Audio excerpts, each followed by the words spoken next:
La grâce et la paix vous sont données de la part de Dieu notre Père et de Jésus-Christ notre Seigneur.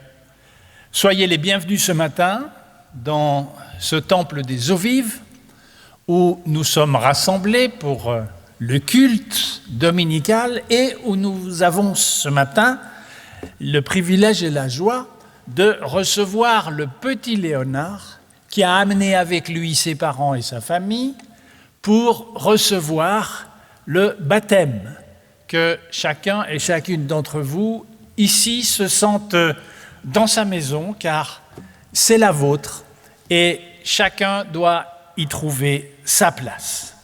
Et pour introduire ce culte, je vous invite à invoquer la présence de Dieu dans la prière.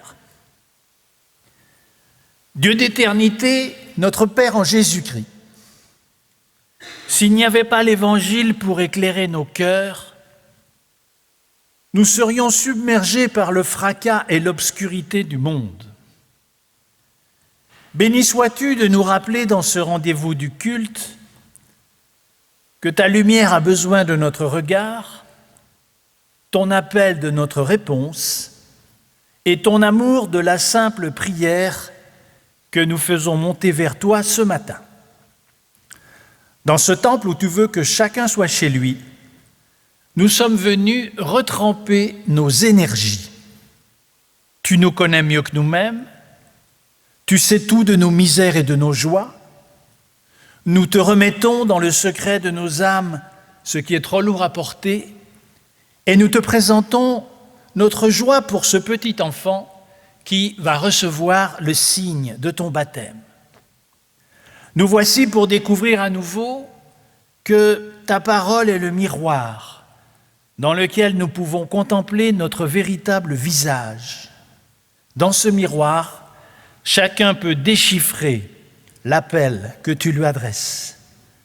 Nous voici pour marcher à la suite de Jésus de Nazareth qui nous place face aux tâches à résoudre en notre époque. Ne nous laisse pas détourner du don de ta présence créatrice et veuille ton Saint-Esprit faire de ce culte un acte de consécration véritable. Que nous soyons encouragés à avancer d'un pas tranquille sur la voie où tu nous as placés par Jésus-Christ. Amen. Et je vous invite maintenant à chanter. Nous chanterons au numéro 59. Au numéro 59, nous chanterons les 3 premières strophes de ce psaume. Au numéro 59.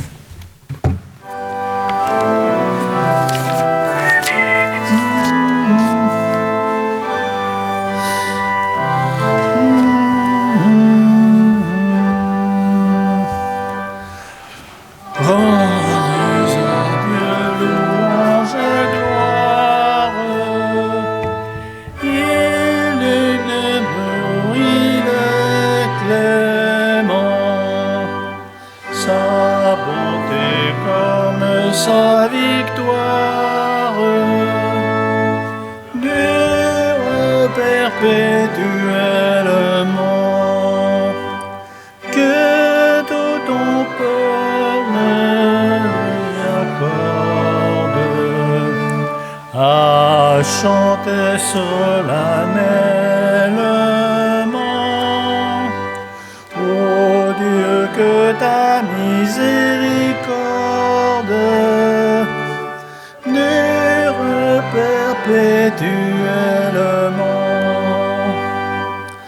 Lorsqu'au plus noir de ma détresse, j'implore le nom du Dieu très haut, mon Dieu m'éclaire et me redresse et me met au large aussitôt.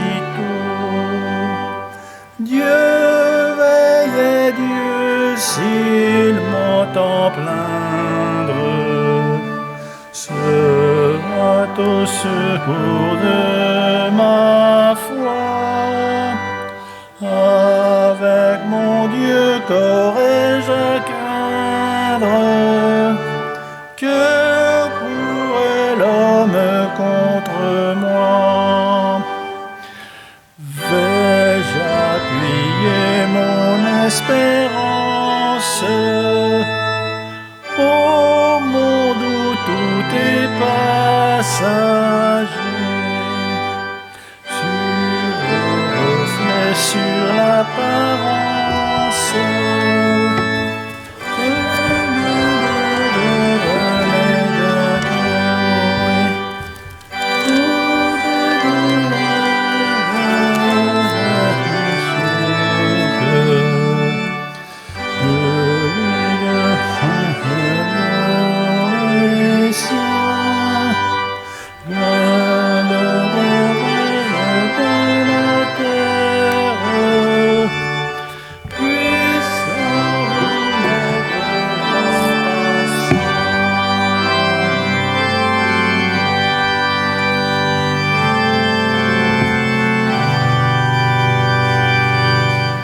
Rappelons-nous que Jésus lui-même a été baptisé par Jean-Baptiste.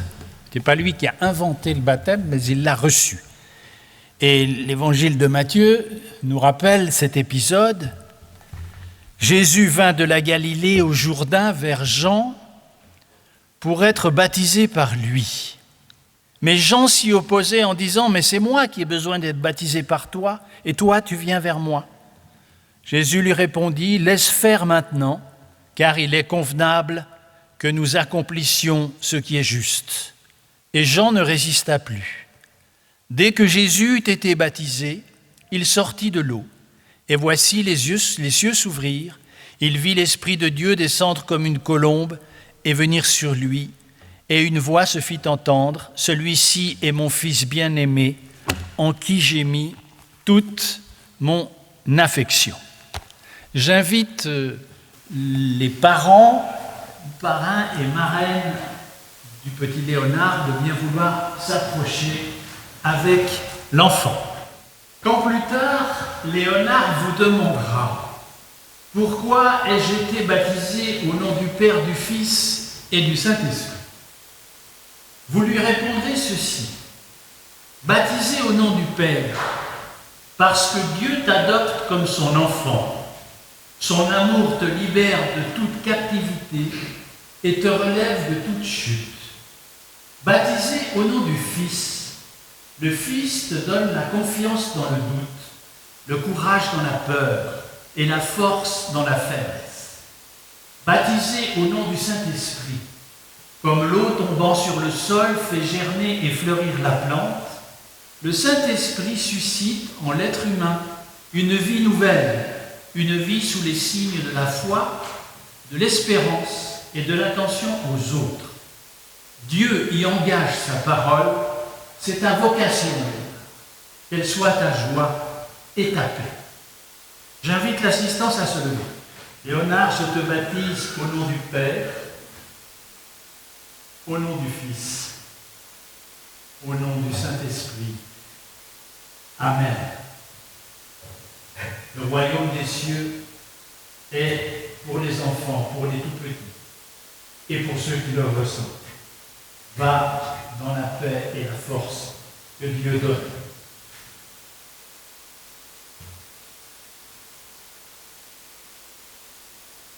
Je serai pour toi un père, tu seras pour moi un fils, a-t-il été révélé au prophète. Nous sommes des enfants de Dieu, petit enfant, qu'il te conduise sur le chemin de la vie, dans sa paix, son énergie et sa joie. Amen. Vous pouvez vous rasseoir. Nous allons maintenant entendre l'engagement que les parents, parrains et marraines de Léonard prennent, puisque, étant trop petit pour décider lui-même de choisir le baptême, ce sont ses parents, parrains et marraines, qui le choisissent pour lui, ce qui implique de leur part un engagement dans le sens de l'introduction à la vie spirituelle.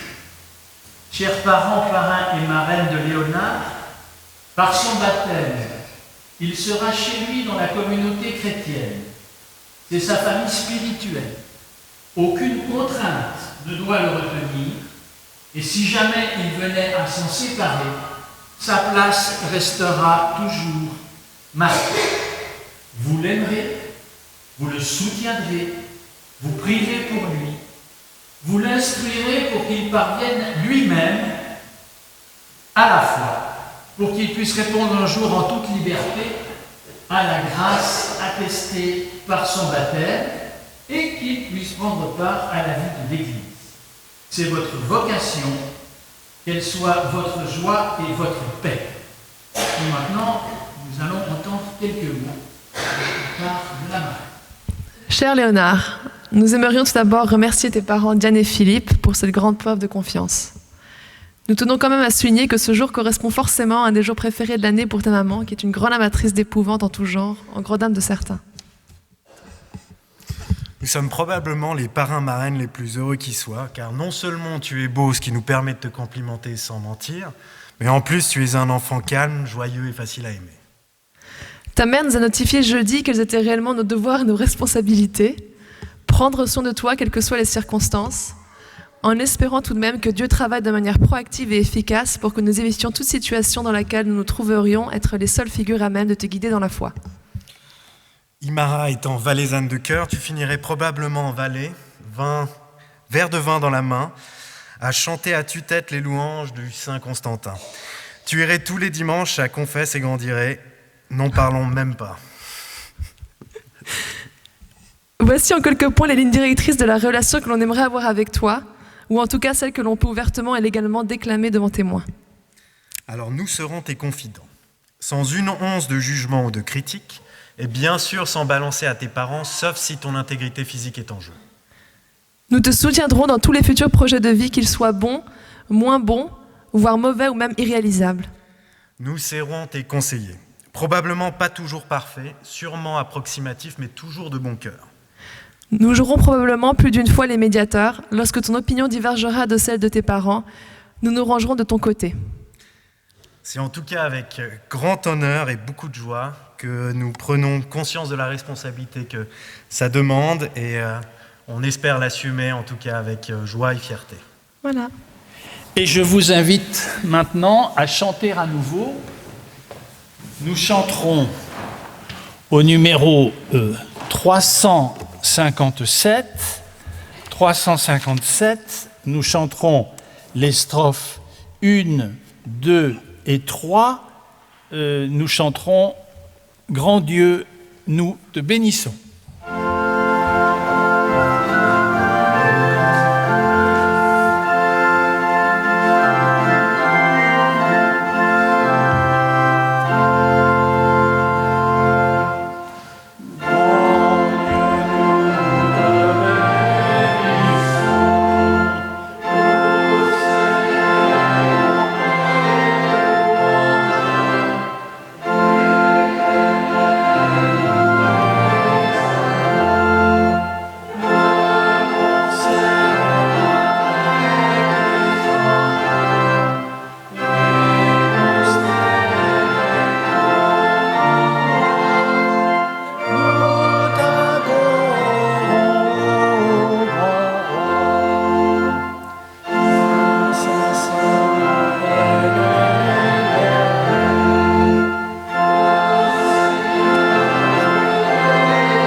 lirons ce matin,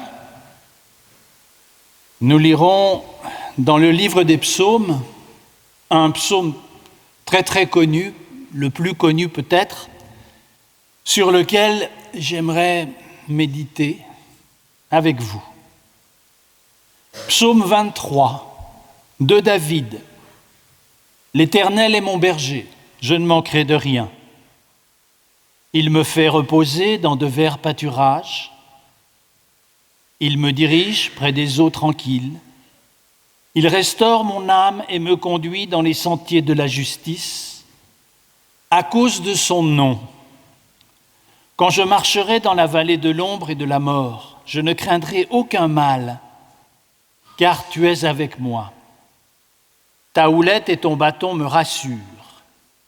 Tu dresses devant moi une table en face de mes adversaires. Tu mets de l'huile sur ma tête et ma coupe déborde. Oui, le bonheur et la grâce m'accompagneront tous les jours de ma vie, et j'habiterai dans la maison de l'Éternel jusqu'à la fin de mes jours. Et mon second passage, qui reste toujours sur cette image du berger, au chapitre 10 de l'Évangile selon Jean, la parabole du bon berger. Jésus leur dit encore, en vérité, je vous le dis, je suis la porte des brebis. Tous ceux qui sont venus avant moi sont des voleurs et des brigands, mais les brebis ne les ont point écoutés. Je suis la porte. Si quelqu'un entre par moi, il sera sauvé. Il entrera et il sortira. Il trouvera des pâturages. Le voleur ne vient que pour dérober et détruire. Moi, je suis venu afin que les brebis aient la vie et qu'elle l'ait en abondance. Je suis le bon berger. Le bon berger donne sa vie pour ses brebis. Mais le mercenaire, qui n'est pas le berger et à qui n'appartiennent pas les bergers, pas les brebis, voit venir le loup, il abandonne les brebis, il prend la fuite, le loup les ravit et les disperse. Le mercenaire s'enfuit parce qu'il est mercenaire et qu'il ne se met point en peine de son troupeau. Je suis le bon berger, je connais mes brebis et elles me connaissent, comme le Père me connaît et comme je connais le Père, et je donne ma vie pour mes brebis. Le Père m'aime parce que je donne ma vie. Personne ne me l'ôte, mais je la donne de moi-même. J'ai le pouvoir de la donner. Tel est l'ordre que j'ai reçu de mon Père. Notre Dieu, notre Père, nous te prions pour te demander ton Saint-Esprit, qu'il ouvre nos cœurs et nos intelligences à la compréhension de ta parole, afin que chacun reçoive ici le message que tu veux lui adresser ce matin. Par Jésus-Christ, Amen. Et nous chanterons encore deux strophes du cantique 425. Nous chanterons les deux strophes, les strophes 1 et 2.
pour une fois, je vais prendre une distance respectueuse avec notre réformateur Jean Calvin, qui, dans son magnifique commentaire des psaumes, qui est peut-être une des plus belles choses qu'il ait écrites, soutient que le psaume 23, que nous avons entendu, que je vous ai lu, fut composé quand le roi David, étant entré en possession paisible de son royaume, vivait heureux et sans souci. Ce serait en quelque sorte un chant de reconnaissance et de prospérité. Je ne sais pas d'où il a tiré ça, parce que la tradition juive, d'où viennent les psaumes, affirme exactement le contraire. David aurait composé ce poème dans une période de jeunesse, à l'un des moments les plus dangereux et les plus décourageants de sa vie. Vagabond solitaire, en fuite devant un roi cruel et son armée qui cherchait à l'attraper pour le faire périr, il s'est caché au fond d'une forêt dans une grotte et il s'en est sorti in extremis. David a tiré de ça que Dieu le soutenait, qu'il prenait soin de lui au pire moment, quand les chances de survie paraissaient quasi nulles. Je trouve en tout cas que ce contexte dramatique est bien plus intéressant que celui que nous suggère Calvin. Il fait mieux ressortir les principales affirmations du psaume. Je commence avec l'image du berger, bien sûr, qui illustre ici la relation que Dieu veut avoir avec l'être humain. L'Éternel est mon berger. Berger, c'est un titre très humble, très simple, et c'est l'un des métiers les plus anciens du monde, puisque Abel était berger, dans l'histoire de Caïn et Abel. Ce métier, il est un peu l'ancêtre de ce qu'on appelle aujourd'hui les métiers du care en anglais, c'est-à-dire les métiers qui sont liés au fait de prendre soin. Et vous l'avez entendu, cette image a été adoptée par Jésus pour parler de lui-même dans la parabole. Je suis le bon berger. Et ça se retrouve sur l'une des plus anciennes représentations de Jésus que l'on connaisse, qui est une gravure datant du IIIe siècle dans les catacombes de Rome.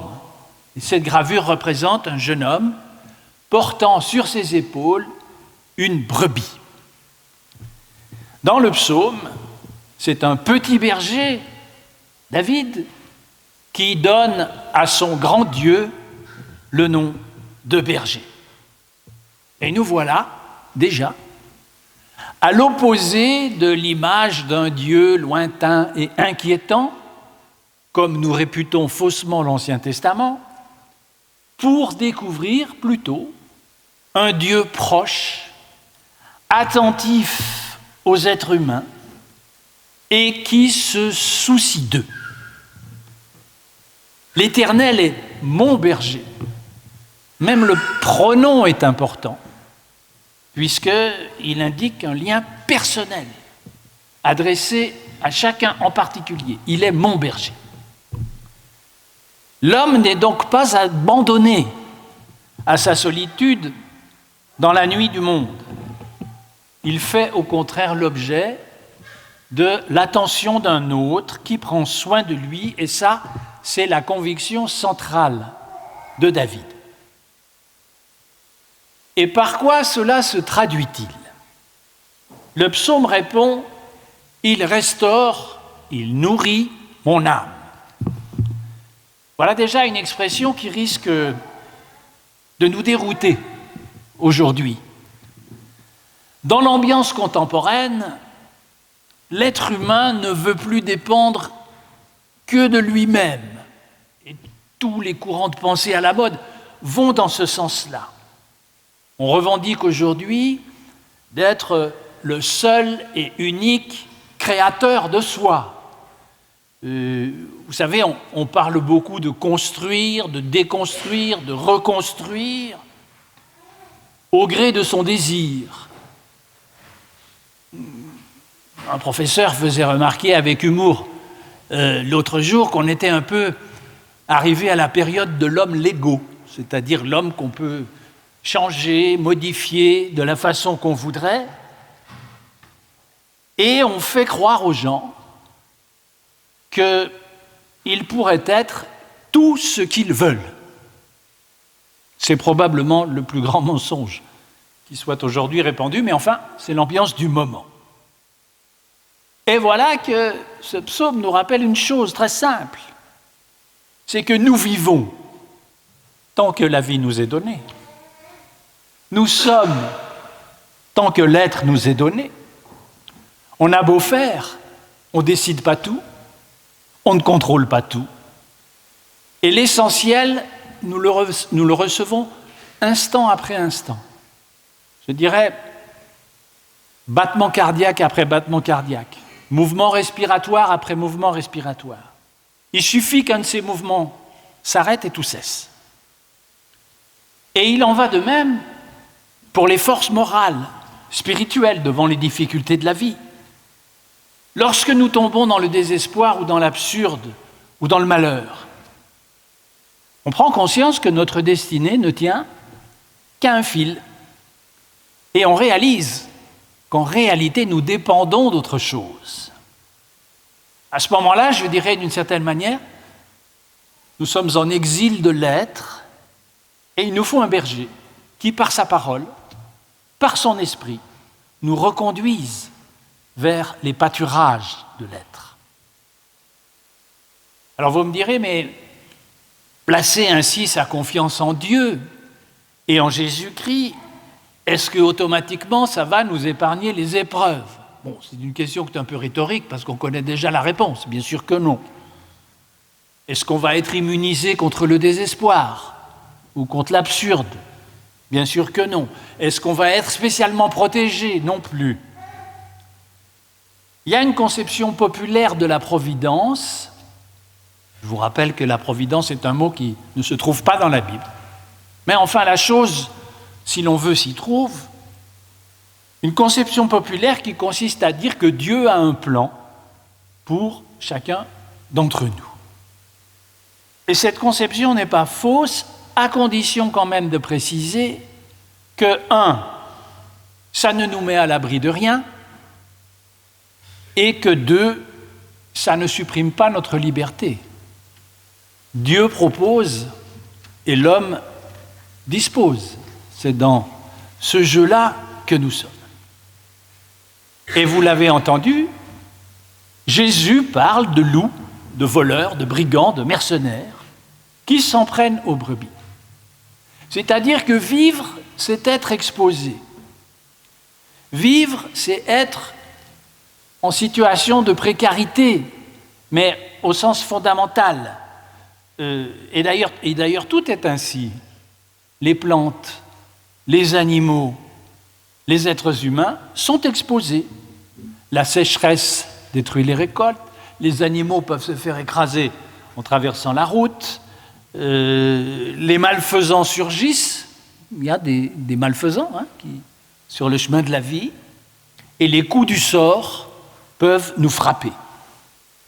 C'est comme ça, on ne peut rien y changer. La vraie question, c'est de savoir comment on va le traverser. Vouloir éviter le risque à tout prix, ça revient à ne plus vivre du tout.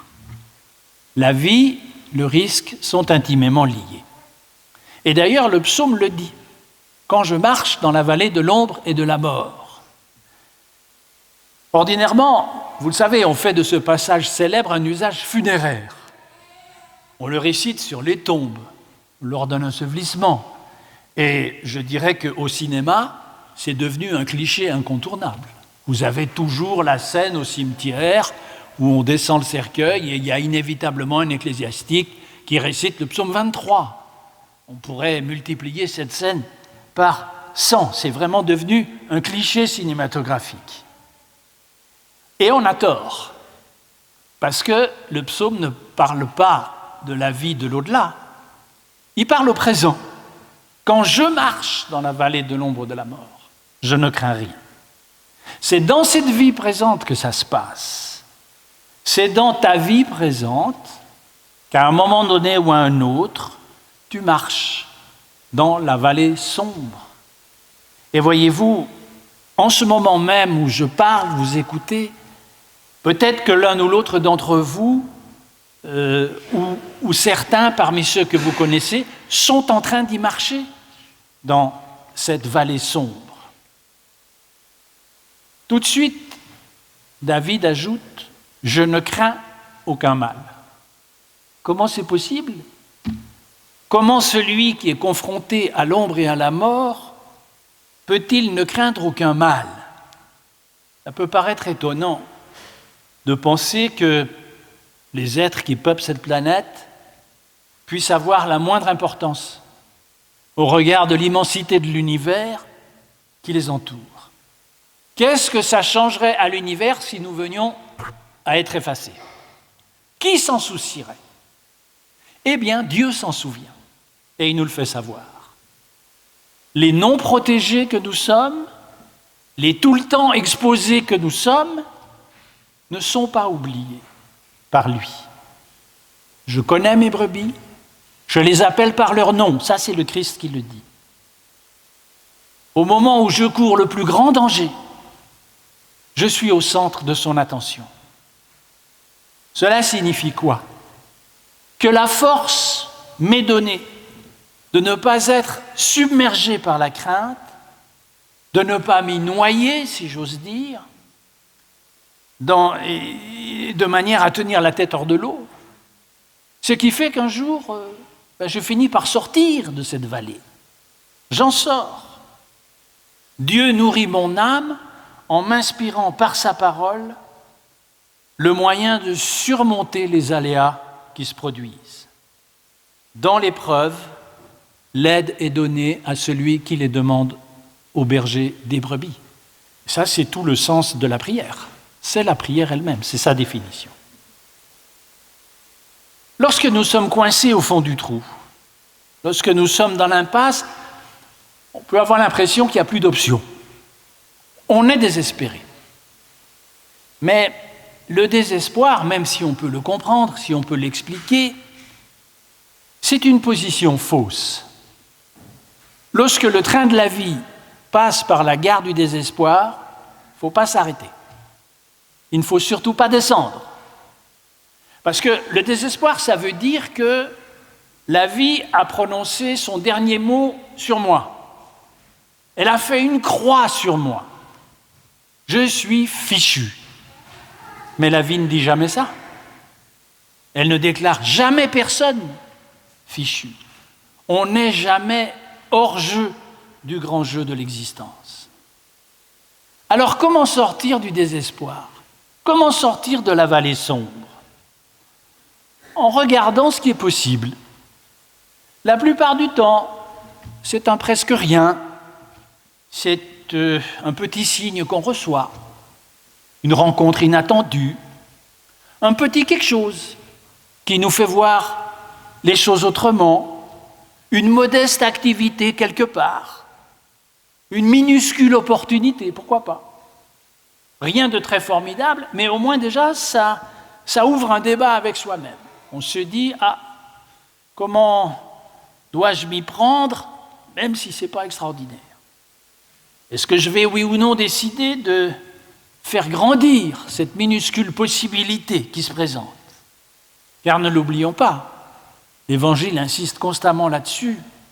Le tout petit et le très fragile peuvent devenir le très grand et le très fort. Il y a une quantité de paraboles à ce sujet, n'est-ce pas, la plus petite des graines qui devient le plus grand des arbres.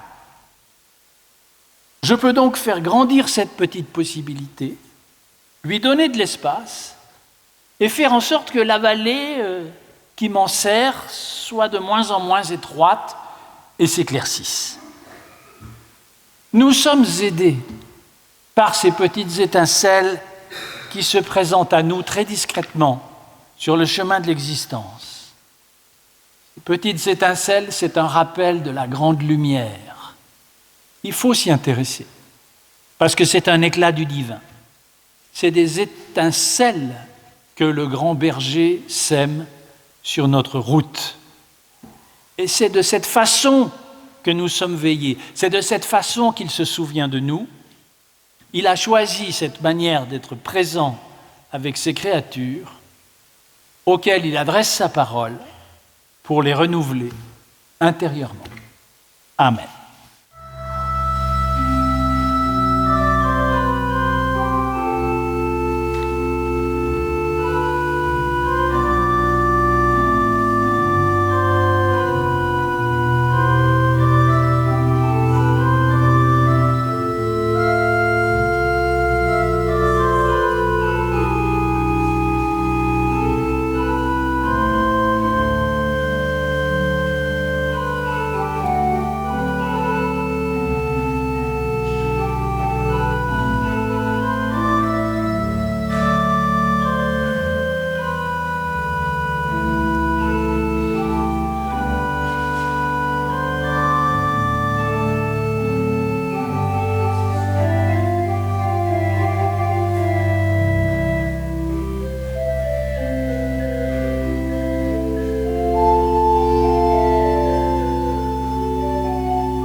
Je vous invite à la prière.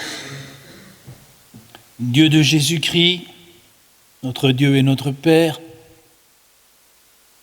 à la fin de ce culte, au seuil d'une nouvelle semaine, nous nous apprêtons à retourner à nos occupations, nos travaux, notre vie quotidienne.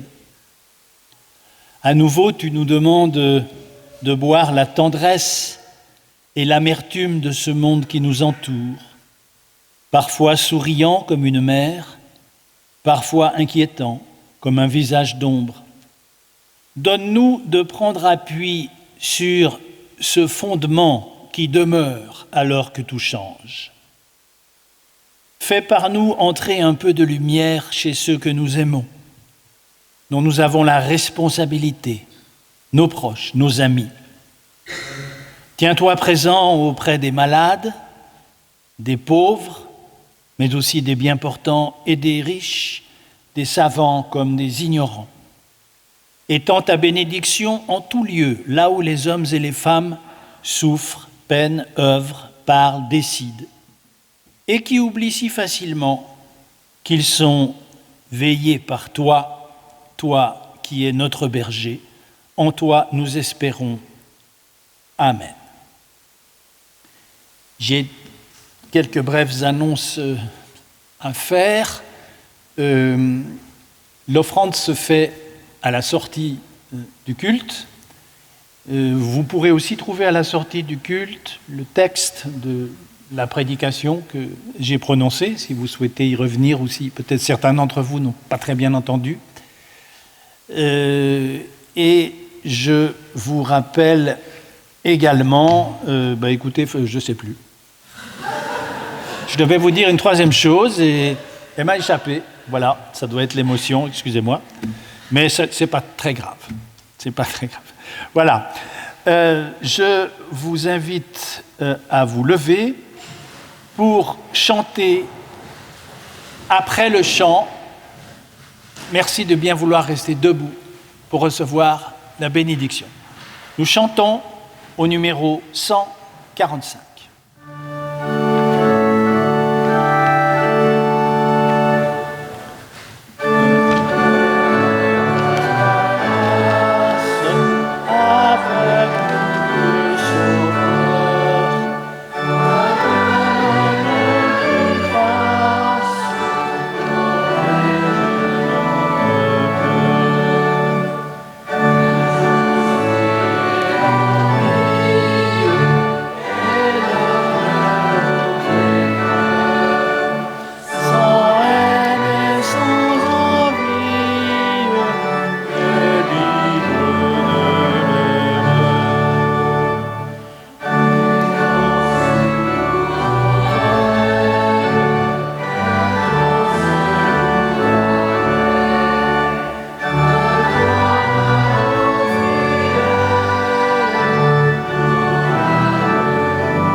Recevez de la part de Dieu sa bénédiction. Que l'amour de Dieu, notre Père, la grâce manifestée en Jésus-Christ et la communion du Saint-Esprit soient avec chacun et chacune d'entre vous. Allez dans la paix. Amen.